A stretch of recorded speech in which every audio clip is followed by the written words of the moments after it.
Encre d'histoire, Plume et Voix, Alban de Maigret.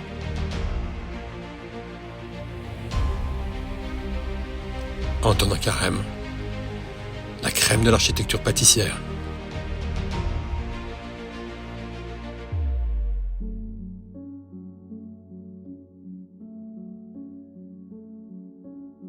Sa vie débute comme un roman de Zola, elle s'achève avec Maestria. Il naît dans une baraque de chantier et grandit dans des palais princiers. Crève la faim de naissance, il offre au prince la bombance. Le 8 juin 1784, Marie-Antoine Carême, dit Antonin Carême, voit le jour dans une bicoque de fortune à Paris. Une bouche de trop pour les Carême, déjà condamnés à faire maigre tous les jours pour nourrir leurs 14 aînés. 8 ans semble un bon âge à son pauvre ouvrier de père pour abandonner ce dernier rejeton à une barrière parisienne. Un baluchon de fortune et quelques pièces pour tout bagage. Il aurait pu semer ses sous pour retrouver son chemin, mais notre petit Pousset voyait déjà tout autre son destin. Est-ce le cri du ventre qui l'amène à la porte d'une gargote? Son air affamé qui inspire pitié aux cabaretiers? L'un et l'autre sans doute.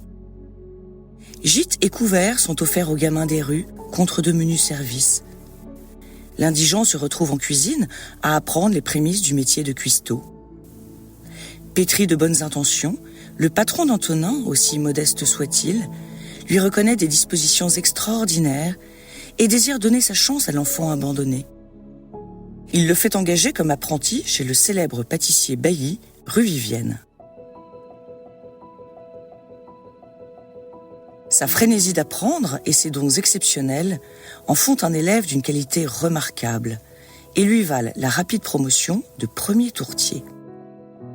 Sa fureur de vivre se métamorphose en fureur des vivres. Son maître charitable et complaisant lui laisse en outre le loisir d'aller dessiner à la bibliothèque royale où Antonin se toque d'architecture, ce qu'il raconte dans Le pâtissier pittoresque en 1815. Je cite. « Le grand cabinet des estampes et des gravures m'inspira le beau sentiment d'émulation, et peu à peu je sortis du néant où le sort m'avait fait naître. L'Égypte, la Grèce et l'Italie m'inspirèrent le goût de l'architecture. Mes moyens pécuniaires m'empêchèrent de me livrer à cette belle carrière, sans cependant cesser d'admirer ce que l'Antiquité produit de merveilleux dans son architecture mâle et imposante. Antonin a trouvé sa vocation, l'architecture, mais ne peut s'y vouer pour raisons budgétaires. Pour autant, il ne se démonte pas et commence à tracer les plans des premières pièces montées de l'histoire. Avec autant de minutie et de détails techniques que s'il concevait des monuments en pierre. Il esquisse de véritables œuvres d'art où l'esthétique compte autant que le goût. Le premier consul, client de la boutique, se réjouit de voir sur sa table des chefs-d'œuvre d'architecture pâtissière d'ordre cariatide, chinois, gothique ou encore égyptien. Le palais de beurre frais aux murailles de pralines et au parquet de croquets de Dame Tartine n'a qu'à bien se tenir.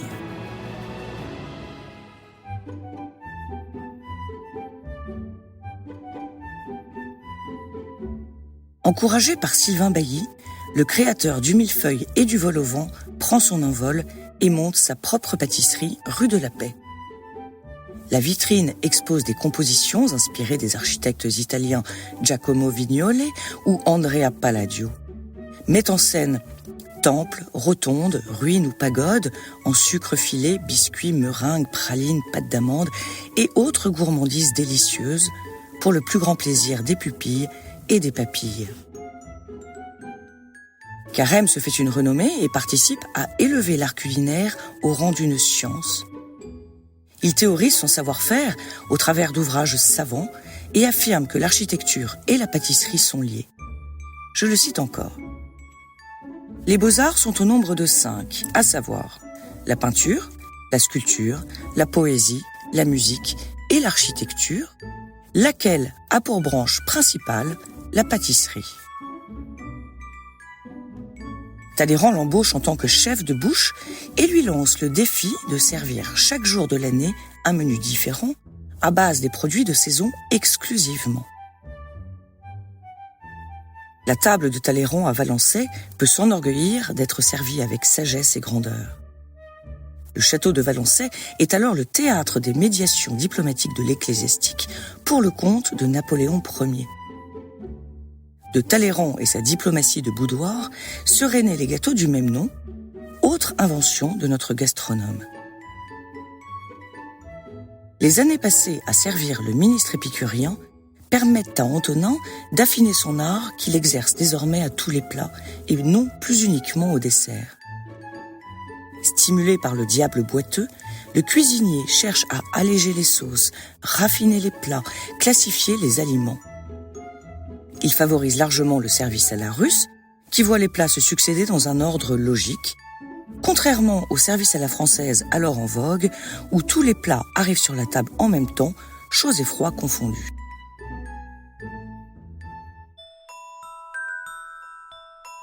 Le Congrès de Vienne en 1814 donne à Carême une notoriété européenne, si bien qu'après la chute de Napoléon, il quitte Talleyrand pour service le prince régent d'Angleterre, futur George IV, qui lui reproche « Vous me ferez mourir de trop manger, j'ai envie de tout ce que vous me présentez et c'est trop de tentations en vérité. » Le cuisinier se défend en ces termes.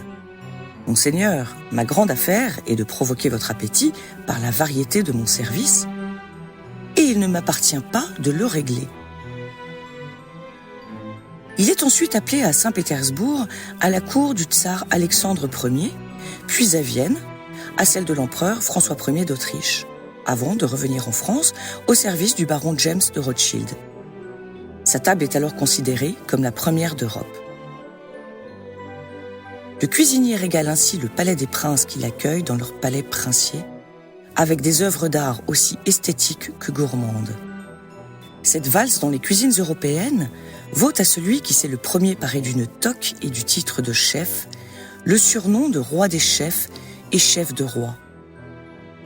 Auteur de plusieurs ouvrages de cuisine et de traités d'architecture, à l'instar de projets d'architecture pour les embellissements de Paris et de Saint-Pétersbourg, ou le pâtissier royal parisien, Antonin Carême sacrifie corps et âme à sa passion, magnifiant les tables royales, déchaînant les saveurs, posant les fondements de la haute gastronomie française. Brûlé par le feu de son génie, le charbon des rôtissoirs a raison de lui, et le bien mal nommé Carême s'éteint à l'âge de 48 ans, glorifié par son œuvre et guéri à jamais de la faim.